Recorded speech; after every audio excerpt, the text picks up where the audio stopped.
Welcome back to Grief Uprooted. Today we're going to be joined by Dr. George Ackerman, a boy who grew up in Brooklyn, New York, to now residing in Florida. He went from a lawyer to a police officer to now in education. George shares his journey of dealing with Parkinson's and how he watched his mother literally deteriorate in front of him. The challenges he had from cleaning out her home to all leading to one thing, from a simple bracelet that he gave out at a funeral. Together for Sharon. George takes us through the ups and downs of losing a mother to such a horrible disease as Parkinson, to how he has joined together with over 30,000 members on his website, how he's met Michael J. Fox, Kenny G has sent him, Jack Osborne, and so many more have supported him in his cause. He's an example of grief to growth.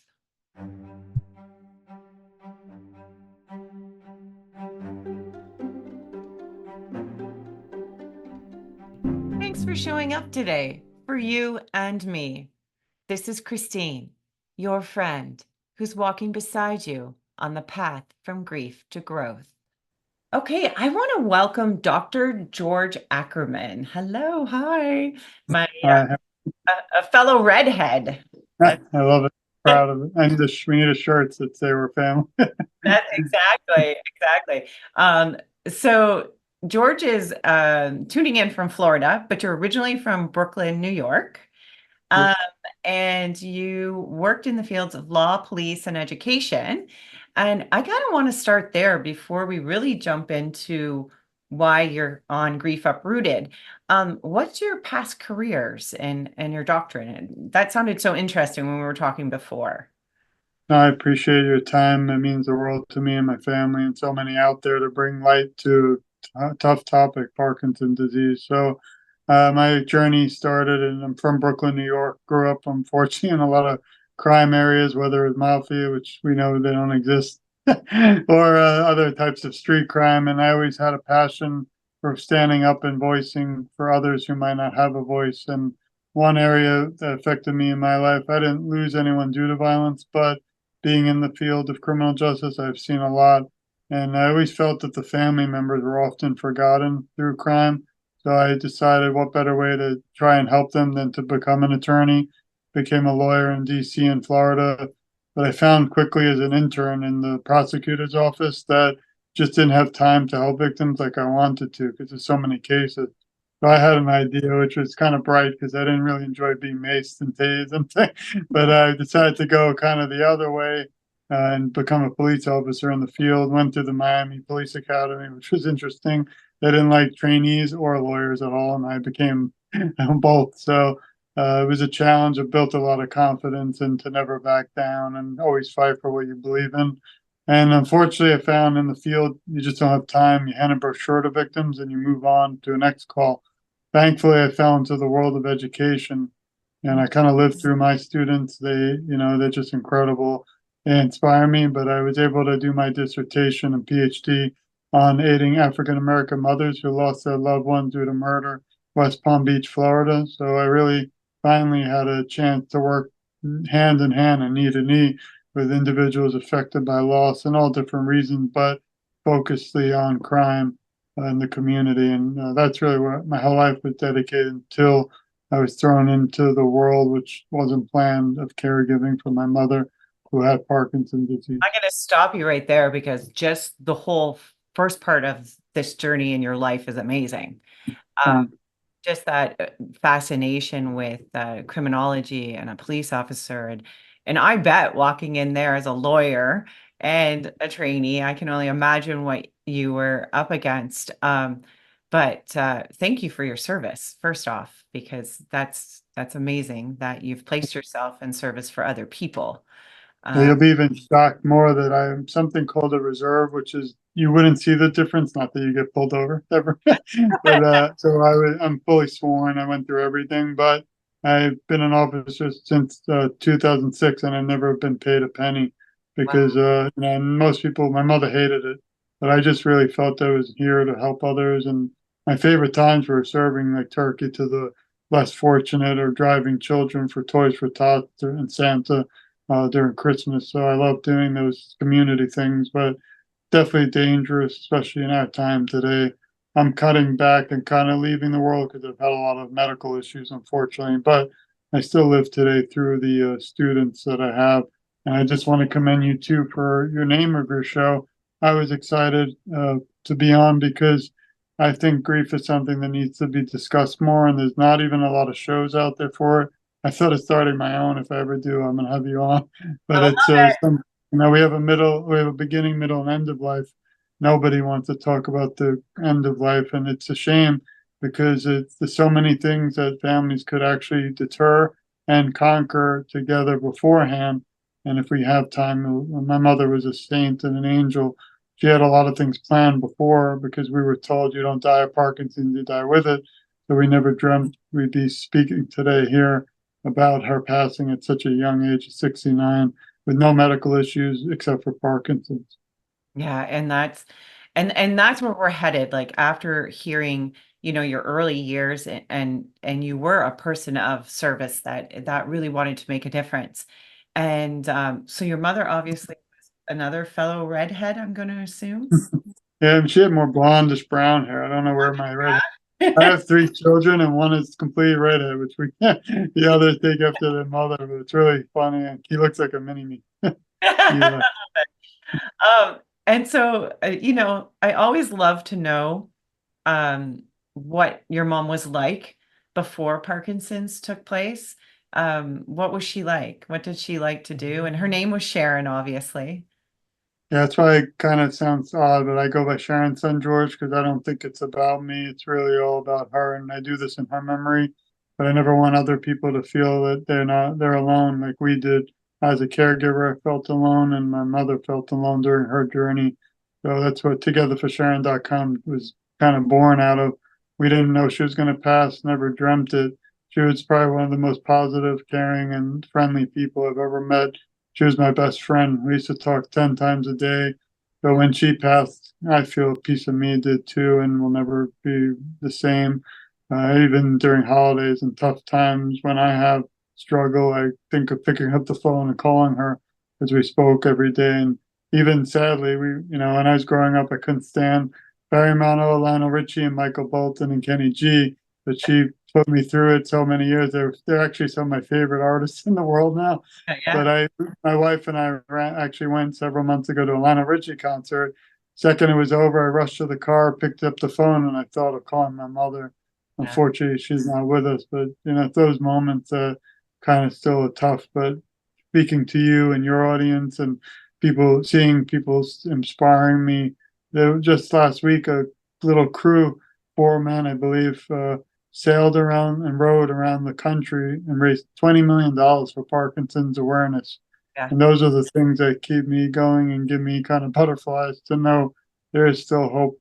We can't bring my mother back, but out of the darkness has come a light. I've made so many incredible people and relationships I never dreamt. We even have a show now on Parkinson's, and I interviewed U.S. senators and expert doctors. I don't even know how I got into all this, but like I was saying, the website, we're not an organization on purpose. We're not a foundation. I didn't want this to be about money. I don't accept a penny. I Well, just want people to, that's where I'm going to stop you because I was going to go into this afterwards, but I'm going to go into it first. And then I kind of want to talk about what it was like being a caregiver and how Parkinson's hit. But, your outreach for your mom, and what year did your mom die? 1/1/2020. 2020. You have met Michael J. Fox. I am reading this off.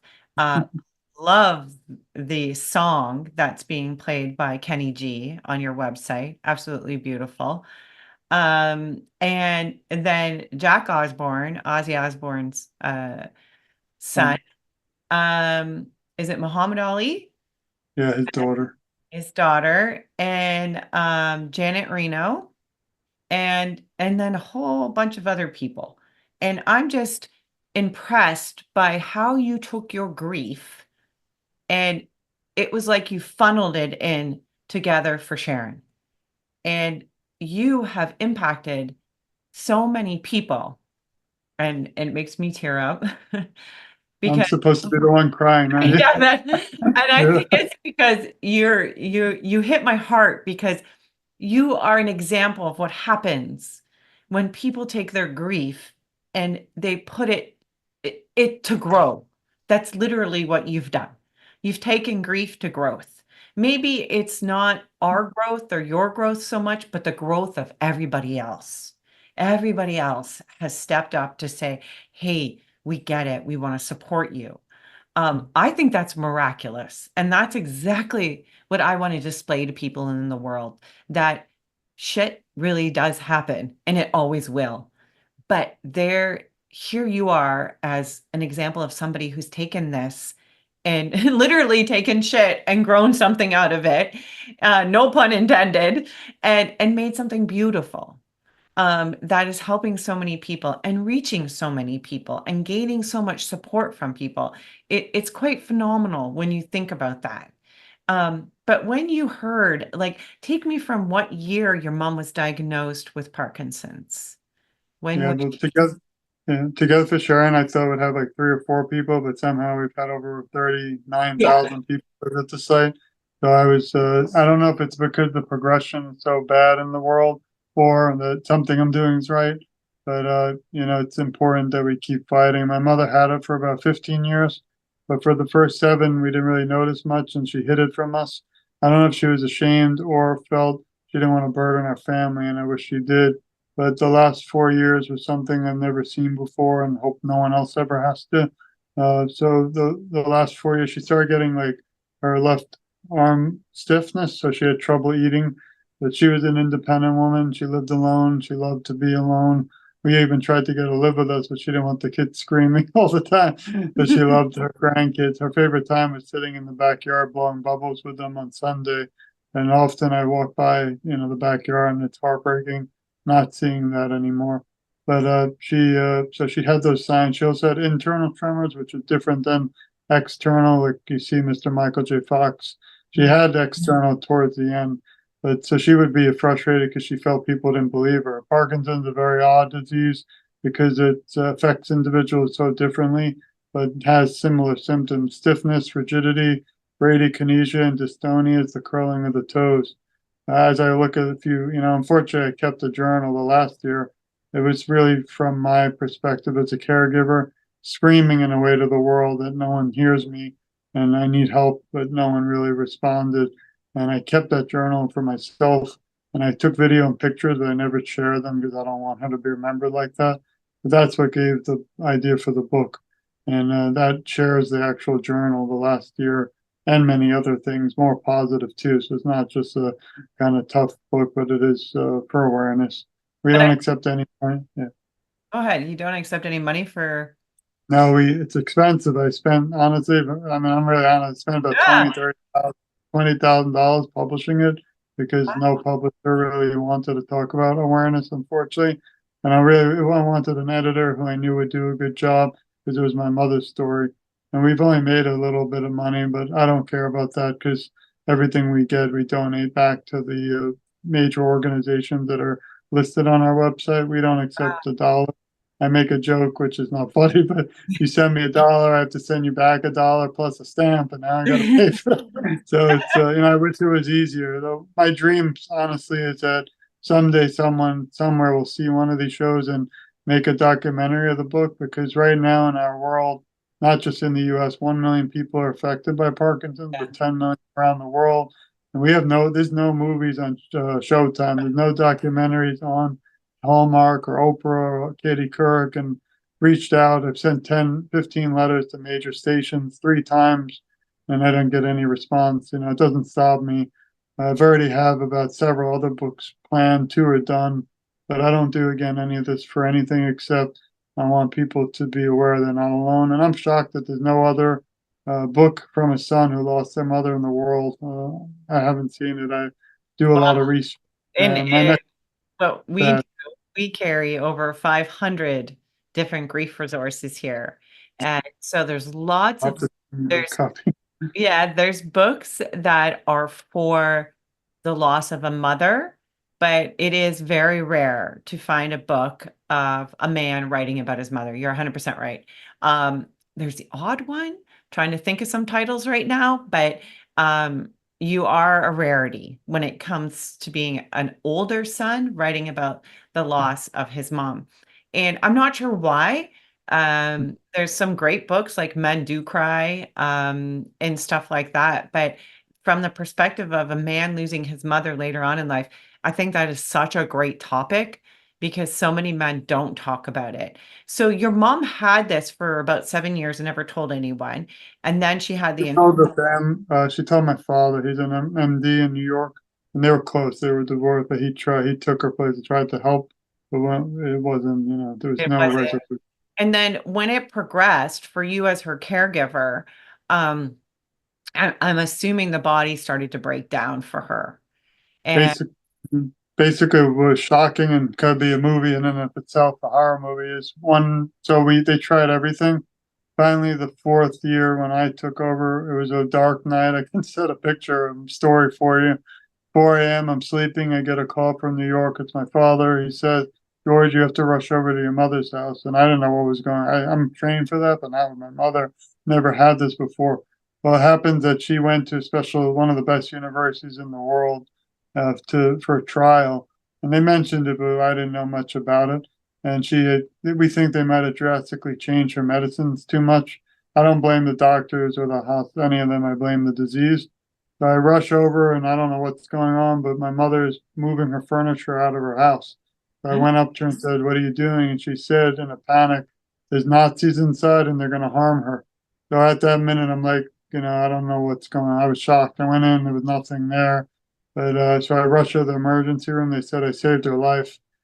She had some kind of reaction, but I don't know if I saved her life for a good reason because that's when it went all downhill. It was like I was one of those whack-a-mole things, and every day I felt like I was getting pounded in the head with a machine. And that wasn't even the toughest part. So I went back from the hospital to get a few clothes. I never really went in her bedroom because I wanted her to have privacy. And I went in, and surrounding her bedroom was little post-it notes that we use for reminders, like to have that we have a talk today. But she had names of people on them and animals, and they were to tell her who was alive and who was no longer with her. That was the first time I've ever heard of delusions and hallucinations caused from medication due to Parkinson's disease, or she possibly could have had late onset dementia. I think it was more due to the Parkinson. And that was like a horror movie, like literally one of the haunting that would be. grief. And so that was the day I said, George, my mother sacrificed her life, gave up her education, her master's degree, and everything to raise me and my brother. I knew it was time as a man to step up and do the same for her. I just didn't know the journey that we were going on. And also, I was never told by any medical professional that she wouldn't be with us.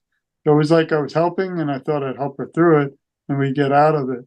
But to find out on 1/1/22 was like so weird that day.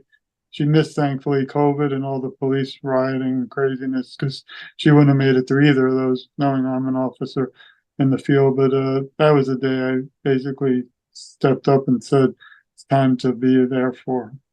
Yeah. And so when she passed, did she pass in her sleep? Did she? No, it was a horrible experience, even that. I mean, she struggled for 4 years. She went from walking several miles a week to 2 years of a cane, then a year of a walker, then the wheelchair and bed bound. The last 7 days were something I could only put in a book. She had a heartbeat, but wasn't alive. And there Mm. was nothing we could do because they don't have death with dignity acts in Florida. And it was just like we didn't know when she was going to pass. If she was going to pass, whole family came in. We waited days. She didn't pass. It was just horrible. All of a sudden, that one night before, I have another horror story. Is we had a special. She only felt comfortable with me around, but I had a career too. So we sold her house, moved her community over, a brand new, beautiful home, like a dream come true for a son to buy their mother something. Unfortunately, from the minute she got there, it just started going downhill. She never got to enjoy it. I even had a little lake outside, so I thought for 10 years she'd be able to, enjoy her grandkids and family. And it didn't happen. but it was just something again tragic that we weren't expecting. And every day it was just something else. One day I think she might have even had a stroke.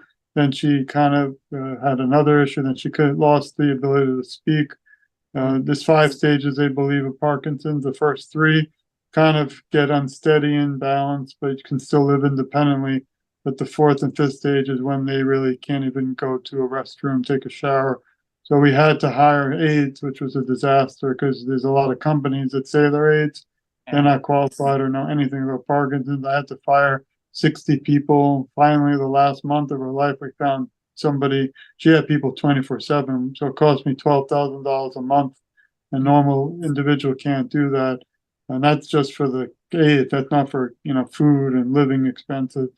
My wife was a dream come true because she came in as a woman and tried to bring like pedicure people and Yeah. haircut just to keep her, but some days she was too sick. And it was just, every day was something else. Then she started the external tremors, and also the worst was the gut. Her stomach was destroyed, so she couldn't sleep. And then I couldn't sleep. We had to put video cameras in her home because she told me that an aide hurt her, but we realized it was the delusions and hallucinations. We had to remove the firearm because she had a weapon as a cop. It was getting too dangerous.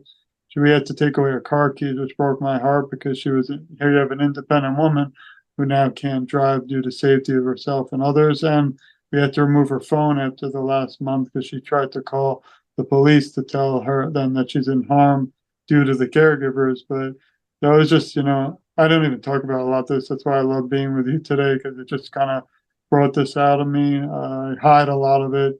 I don't want to remember it. And one thing, if we get to, is the cover of the book, which means the world to me. Sometimes I can't even talk about it, but it was the mother son dance at my wedding. And in Oh, those few, in those few moments, Parkinson's disease didn't matter and it didn't exist because she was smiling and we were joking. And it was just one memory that I have. And I even have a video, which I share sometime that I'll just never forget. And again, Parkinson doesn't define a person, but it does take memories, unfortunately, away from us. yeah. So now, like, thank you for sharing. Like, and that's exactly what Grief Uprooted is. It's for a place for people to actually share the journey.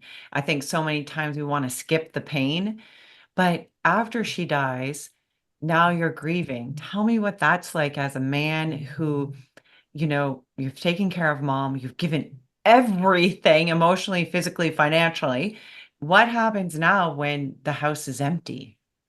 Yeah, I think you don't plan for any of that. I think the worst was the shock, because I was still, in shock even today. We don't understand what really, accelerated the disease. Again, I was told by several experts we went to. I even pulled one doctor and I didn't shake him, but I'm like, look, doc, is my mother going to live? Because I didn't want her to hear me say that, but we didn't know. He didn't even know. So again, they say you don't die of Parkinson's, you die with it, but she had no other medical issues. Then there's so many. I write about a chapter called the aftermath, being having to clean out our house. It was Yeah. just What's something that I, wasn't like in my brain. I feel like she lost 15 years of life alive, and 15 years after, because I feel that you should live till at least 85 in 2024. But I was wrong. yeah, but even the cleaning out the house, like nobody ever talks about that stuff. Everybody thinks, oh, she dies, you go home, you like, but now you have this home full of memories from when you were a kid and you have to go through each thing. And I have had this experience, but I've also had the experience with people I work with. And everything you stop at, you cry and go, I should keep this. I shouldn't keep this. Should I let it go? How do I let it go? So was it your brother and you that kind of went in and cleaned out the house, or how did that happen? Mainly me and my wife. I did most things. My brother wasn't able to, unfortunately, but not in a mental place where I was, and I still have some kind of her stuff in my closet. I even, it sounds crazy, but I shrink wrap one to be able to still remember smelling things. I don't think that lasted, but we still have her wedding dress from when I was getting married, and I still have things. It's not the same. I do have one regret, not the care or anything else, but my dream would have been to have a podcast with my mother, not about Parkinson's, but just about life. And back then, no one had podcasts. We couldn't even Yeah. think of it. Now we have one on Parkinson's. I've done 50 episodes with people from incredible, from United States Senator Rick Scott in Florida to the head of the public policy of the Michael J. Fox Foundation. And I dreamed of having one a month. It's been 30 a month because it's just kind of out of control, but it's such an important thing that's needed. I almost had a show on grief. Maybe I hope someday we'll do something together because I think there needs to be more with grief. There's really, I've done research. It's only about 5 or 6 shows with the word grief in it. And again, I think it's a tragedy because my mother was incredible. She had planned her funeral, and not because of Parkinson, but planned it. I was a power of attorney. We had everything kind of laid out, but not expecting to use it. But she saved our family a lot of hate and time and fighting, and Yeah. it split up things and money. Everything was done, and not even being a lawyer helped. But it was just so much more that would have been heartbreaking Yeah. that I didn't have to go through because of her sacrifice and her planning. And I'm only going to be 47 next month, and I already have a will done. Everything's completely planned out, so my wife doesn't have to go through all that. And I just think it's sad again that individuals don't want to talk about it. I have a third book done. I'm waiting a year. I'm going to probably publish one a year. We also have them working on kids book and a attorney book, like the attorney and PD. Next book's on policing and PD, which is very, very important. But I find myself sitting here today with you. I don't have Parkinson's. I'm no longer a caregiver of someone alive with it. But I am someone who I feel my mother still has a say and we still have a voice. But a lot of these big organizations who I love don't have a place for me at all. They don't want to talk about the end of life, and they don't want to talk about how people can pass with Parkinson's. So I find myself kind of shunned in a way, which is sad. Now, 99.9% have been heaven, and I've become family with so many people battling Parkinson's and organizations, but I don't feel there's a specific place for me. Even support. I created, I was lucky to find a group in Canada called PSP Awareness. They Yeah. team with me, and we offer our own support for free once a month for people who lost their loved one due to any disease. Yeah. And it's completely free. If you go to togetherforsharon.com, you could sign up. It's very small. I haven't gotten a lot of people, which I'm glad because I don't want hundreds Yeah. of people to have a But, group. But and the last couple of my guests have been men, and every one of them have said the same thing you're saying. They have lost children. And it's like nobody wants to talk about it. Nobody, especially in the environment of men. No men want to talk about it. In the police force, I've worked in that industry in helping them, and nobody wants to talk about their job. No one wants to talk about, and there's such a stigma against all of it, of talking. And literally, your mom has died, and it has altered the whole direction of your life has been altered. You are now running, this charity and nonprofit and bringing awareness to this, and it's changed everything for you. And that's why I think it's such an important topic. People don't understand the impact this has on an individual and how it can change them. So how quick did Together for Sharon come about? Like your mom died in 21. How quickly did you start doing this? so this came about. It was an idea. It's just about a band. I don't know if you can see it. All it says is Parkinson's Awareness, our Yeah. website, and in memory of my mother, Sharon. But so basically, I was in shock. Like I said at the funeral, I didn't understand what the heck happened. I still don't today because they said people are living with 85, 90 with it. They don't die from it. But anyway, we're the kind of people that want to remember my mother. I know I will. I wanted to give everyone at the funeral something, and we didn't have any time. So my wife and I decided, why don't we make a band and give it just to the few 3 people who might show. There were like overwhelming 60 or more friends and family came. So I gave them all a band. I left and I thought that would be the end of everything, and that's that. So all of a sudden, at the time I was dating my sister. Now they're married. He sent a picture. It was just the band, and it was just his hand, and that was it. It wasn't his face. So imagine it was just like a and I thought, as a lawyer and a cop, I'm like, wait a minute, that's a pretty good, interesting concept because people don't want to be, the face due to privacy. So all Yeah. of a sudden, I started wearing it, and I took pictures at Disney World, at the gym, at basketball court, Nice. gross, and I would say that my mother's still with me in her memory. I don't know how, but all of a sudden it went viral, and I don't know if you know Willie Geist. He's the Yep. famous, his wife Christina was wearing it. People, it was thousands of people were posting without their favorite pictures, and it's I have them all saved.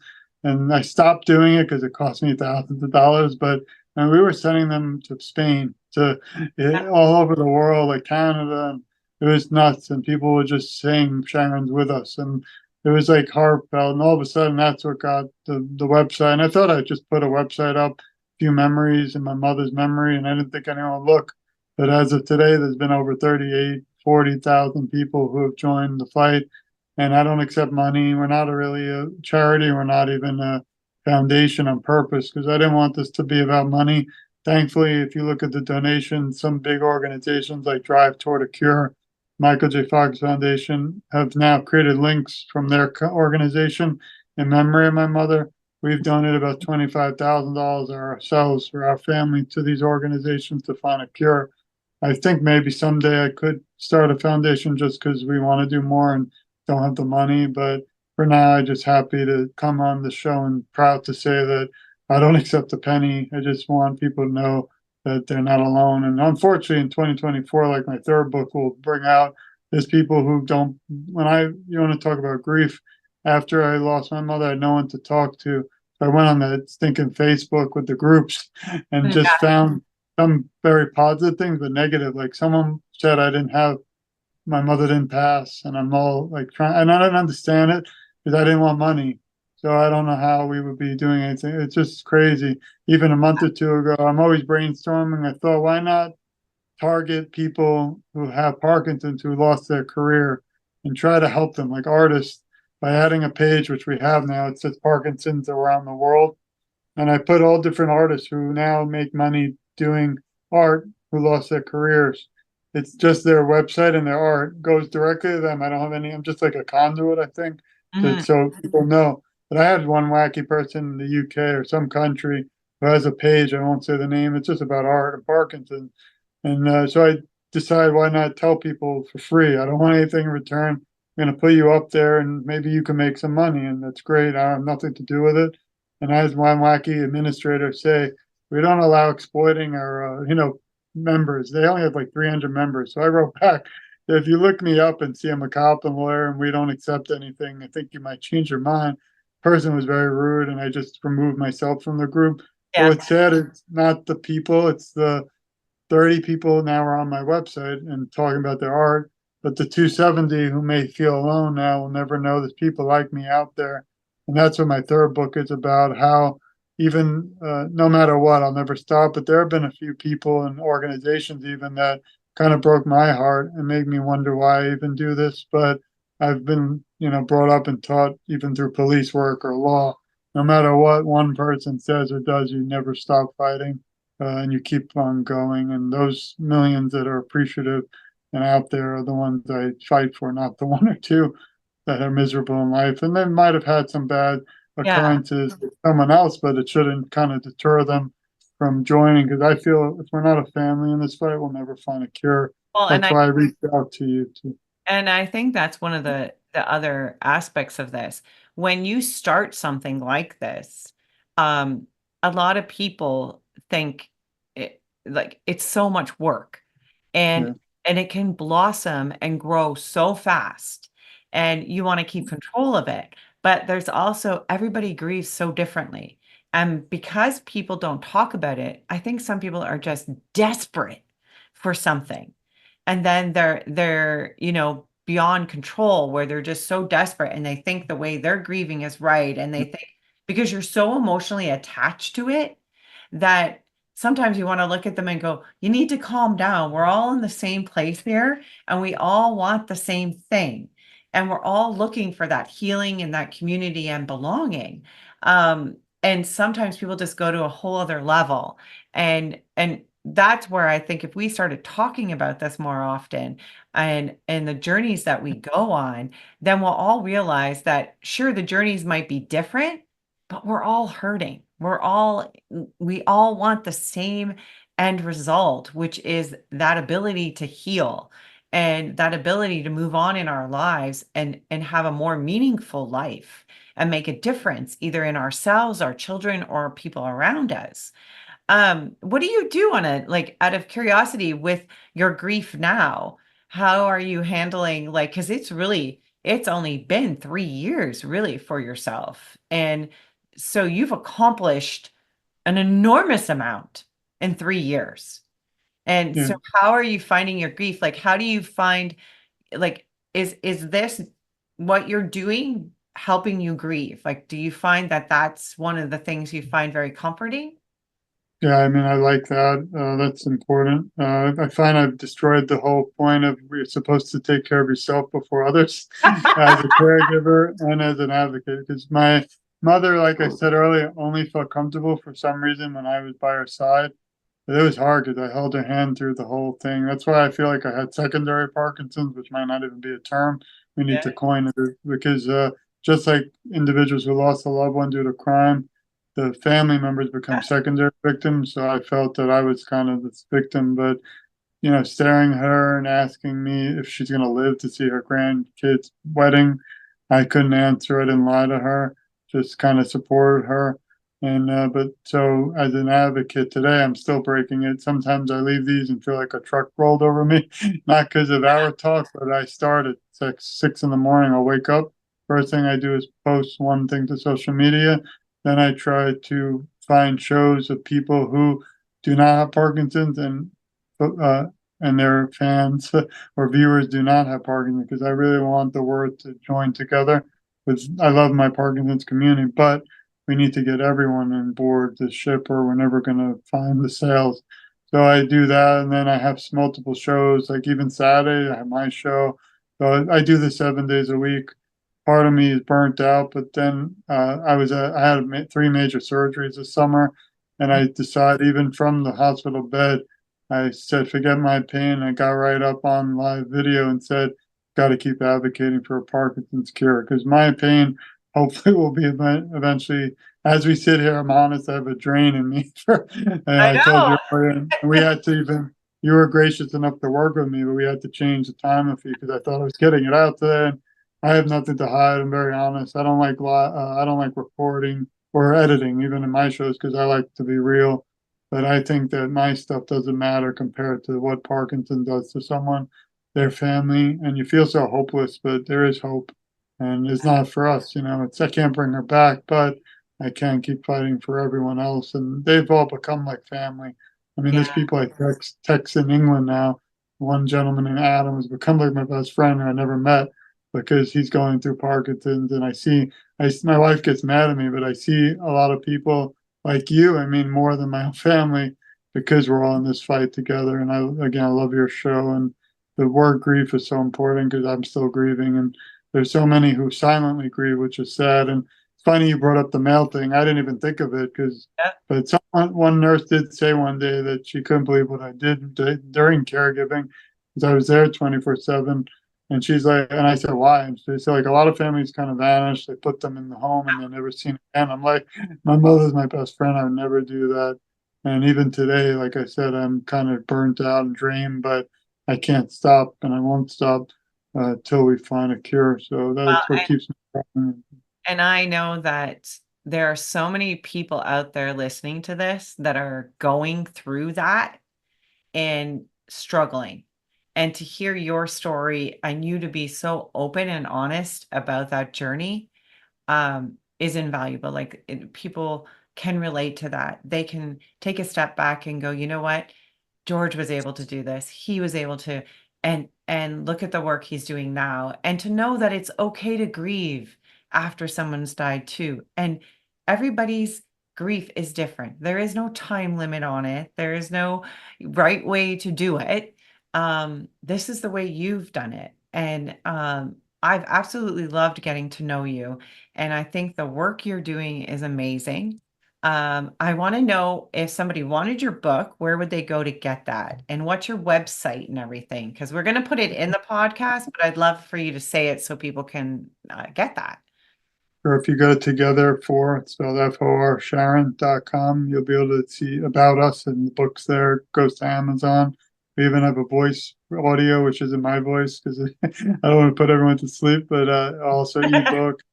I'm working on. The worst thing I have with this is the grief.